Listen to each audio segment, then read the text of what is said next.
আজ হচ্ছে মহাসপ্তমী মানে বাসন্তী মায়ের পুজো। আজকে দ্বিতীয় দিন মহাসপ্তমী তিথিতে আপনাদের সবাইকে জানাই অনেক অনেক শুভেচ্ছা। আশা করছি সকলে ভালো আছেন, সুস্থ আছেন। সীমা বেঙ্গলি লাইফস্টাইল ব্লগের নতুন আরেকটি ভিডিওতে আপনাদের সবাইকে স্বাগত জানাই। এই মুহূর্তে যে যেখান থেকে ব্লগটি দেখছেন সবাইকে সাথে নিয়ে ব্লগটি শুরু করছি। আশা রাখছি আজকে ব্লগটি ভালো লাগবে। আজকে বাসন্তী পুজো মানে মহাসপ্তমী, তাই সকাল সকাল ঘুম থেকে উঠে সমস্ত বাসি কাজকর্ম সেরে স্নান টান করে নিয়েছে। আর স্নান করে একটু সাজুগুজু করেছে। আজকে সকালবেলা ঘুম থেকে উঠে সমস্ত কাজ করে স্নান সেরে সোজা রান্নাঘরে যায়নি, আগে মানে সবার প্রথমে আগে নিজে একটু সেজে গুজে নিলাম। মানে পায়ে একটু আলতা পরালাম, নেল পালিশ দিলাম। মানে অনেক দিন ধরে মানে সাজা হয় না আর কি। তার জন্য আজকে ভাবলাম যেহেতু সকালবেলা অতটা তাড়াহুড়ো নেই, বড়মশাই ছুটি আছে, পুজোতে মানে আশ্রমে যাবে, তার জন্য উনি ছুটি নিয়েছে। তার জন্য মানে সকালে একটা রান্নার করার একটা ঝামেলা নেই। তার জন্য ধীরে সুস্থে একটু সাজুগুজু করলাম। তারপর গেলাম ঘরে গিয়ে একটু রং চা খেলাম। মানে চা বলবো না এটাকে, মানে চাপাতি ছাড়া, চিনি চাপাতি ছাড়া অন্য কিছু দিয়ে, মানে আদা লং, তারপর হচ্ছে তুলসী পাতা, দারচিনি, এইসব সমস্ত কিছু দিয়ে একটু ভালো করে ফুটিয়ে নিয়েছি। ফুটিয়ে এই সামান্য একটু লবণ আর গুড় দিয়ে চাটা খেয়ে নিলাম রুটি দিয়ে। আর চাটা খেয়ে আর দেরি করিনি, ঘড়িতে প্রায় অনেকটা বেজে গেছে। উঠেছি সেই সকালবেলা, তারপর সমস্ত কিছু সেরে আস্তে আস্তে রান্নাঘরে আসতে আসতে প্রায় 9:30টার মতন বেজে গেছে। তার জন্য রান্নাটা চাপিয়ে দিলাম। আজকে বেশি কিছু রান্না করব না, যেহেতু মায়ের পুজোতে যাবে, মানে ওখানে ভোগ খাওয়ানো হবে, মহাপ্রসাদ খাওয়ানো হবে।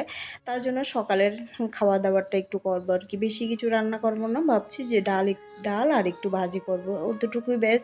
আর দুপুরবেলা তো আশ্রমের প্রসাদ খাওয়া হবে, তার জন্য মানে আয়োজনটা একটু কম করলাম আর কি।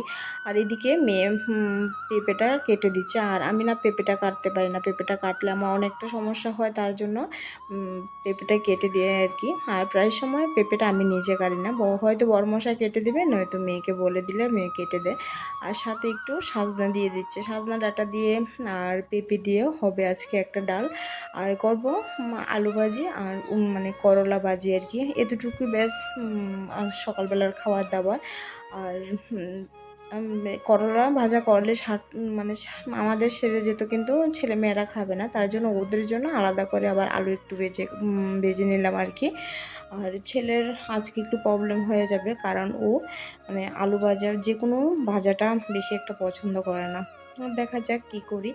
আর আজকে ভাবছি আজকে অন্য কোনো কিছুই রান্নাবান্না করব না। আর যেহেতু সকালবেলা মানে বর্মশাই খাওয়া দাওয়া করে যাবে মন্দিরে, তার জন্য মানে আমিষ কিছু রান্নাবান্না করিনি। সমস্ত কিছু একটু নিরামিষ রান্নাবান্না করলাম, যেহেতু পূজাতে যাবে একটু মানে পূজার আয়োজনে ধরবে, মানে তার জন্য অন্য কিছু একটা রান্নাবান্না করিনি, সমস্ত কিছু নিরামিষ রান্না করে নিলাম। আর ভাতটা নামিয়ে এখন মানে করলাটা একটু ভাজা করে নেব, তারপর আলুটা ভেজে নেব। আর আপনারা মানে মহাসপ্তমীতে কোথাও কি ঘুরতে গিয়েছেন? আর হ্যাঁ, আমি প্রত্যেক সময় কিন্তু মানে আমি মন্দিরে যাই, মানে সপ্তমী অষ্টমী নবমী মানে যাওয়া হয় আমার। কিন্তু এবছর খুবই দুঃখর বিষয় যে আমি এবছর যেতে পারছি না।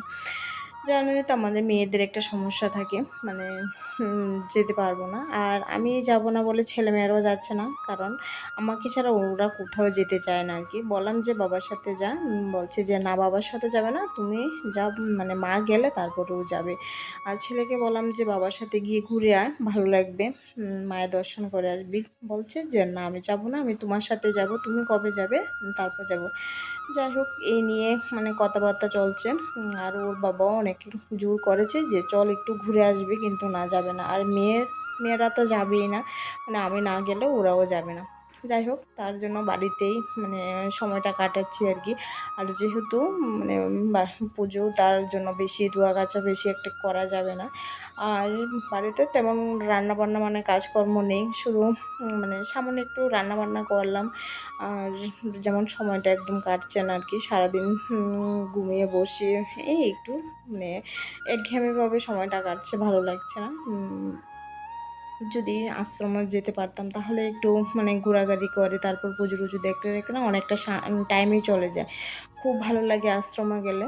আর চারদিকে মানুষ মানে প্রচণ্ড ভিড় থাকে, আর গান বাজনা তো আছে, মানে খুব ভালো লাগে আর কি। আর আজকে যা যা করছি সমস্ত কিছুই শেয়ার করছি আর কি, মানে সামান্য একটুকু রান্নাবান্না এতটুকুই শেয়ার করছি, আর বেশি কাজকর্ম শেয়ার করলাম না। আর যেহেতু পুজোর সময় বেশি একটা কাজকর্ম করিনি, তার জন্য কোনো কাজকর্ম শেয়ার করলাম না। আর সকাল সকাল একটু আম কুড়িয়ে রেখেছিলাম, আর আমি ভাবছি যে আমগুলি যেহেতু রৌদ্র উঠেছে আমগুলোকে একটু কেটে তারপরে রৌদ্রে দেবো আর কি। মানে এখন যদি কেটে রেখে দিই তাহলে সারা বছর রাখা যাবে। আর কিছুদিন পর তো আমগুলি অনেকটা মানে বড় হয়ে গেলে মানে গুটলিটা একটু শক্ত হয়ে যায়, তখন আমশিগুলো দিতে ভালো লাগে, মানে আম কেটে রোদে শুকাতে ভালো লাগে না, আমের গুটলিটা শক্ত হয়ে গেলে ভালো লাগে না। আর মানে এখন যে অবস্থায় মানে ছোটো ছোটো অবস্থায় মানে কেটে দিলে ভালো লাগে আর কি। আর এখন আমার শাশুড়ি মাকে দেখতাম, মাকেও দেখতাম যে ছোটো ছোটো আমগুলোকে মানে কুড়িয়ে এনে তারপরে এগুলোকে রোদে শুকিয়ে দিত। এবছর আমি প্রথম করছি, আগে তো শাশুড়ি মাই করতো। আর শাশুড়ি মা থাকতে যখন আমগুলি শুকিয়ে দিয়েছে এখনও ডিবিতে রয়েছে, এগুলো এখনও নষ্ট হয়নি, তাই ভাবছি যে এবছর আবার নতুন করে দেবো আর কি। আর উঠানে এসে দেখি যে সামনের জায়গাটা অনেকটাই মানে পাতা পড়েছে, বললাম না সকাল বিকাল ঝাড়ু দিল, তারপর যেহেতু সামনে গাছ আম গাছ আছে মানে পাতা টাতা পড়ে একদম পুরো ভরে যায়, তার জন্য একটু আর একটু করে ঝাড়ু দিয়ে নিলাম। আর এখন আমি আমগুলো কাটবো আর কি। আর এই সময় এই মুহূর্তে আর কি ক্যামেরাটা হচ্ছে আমার ছেলের হাতে, ছেলে বলছে যে দাও আমি একটু ক্যামেরা করে দিই। আর দেখো কীভাবে লাড়াচ্ছে, বলছি যে লাড়াবি না, কিন্তু ও কথাই শোনে না, ও লেড়েই যাচ্ছে। আবার আমাকে বলে দিয়েছে যে আমি যেগুলো করেছি মানে সেগুলো সবটি কিন্তু মানে দেবে, কাটবে না। মানে কেমন মানে ও যেভাবে করেছে ওগুলোই ছাড়তে হবে, মানে ওগুলি রাখতে হবে, ওগুলো কাটা যাবে না।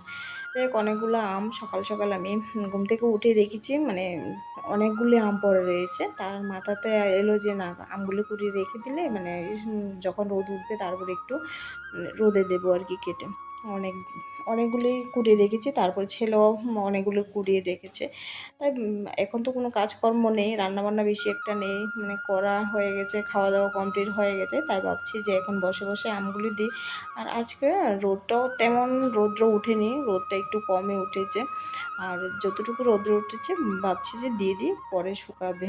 আর এগুলো আমার আম কাটা মোটামুটি হয়ে গেছে, আর একটু মানে আগে কেটে তারপর রৌদ্রের মধ্যে দিয়ে রেখেছি, আবার এখন কেটেছি, কেটে যেহেতু রৌদ্র কম তার জন্য মানে কম কম করে কাটা হচ্ছে আর রোদ্রেতে শুকিয়ে নিচ্ছে আর কি। আর যত তাড়াতাড়ি শুকা ততই ভালো হয় আর কি, আর প্রচণ্ড রোদ শুকিয়ে যাবে। আর এখন হচ্ছে মানে মন্দিরের পুজো হয়ে গেছে, সপ্তমী পুজো মানে হয়ে গেছে। আর এখন সপ্তমী পুজোর পর মায়ের দর্শন তোমাদেরকে সবাইকে করিয়ে দিচ্ছি, সকলে মায়ের দর্শন করো।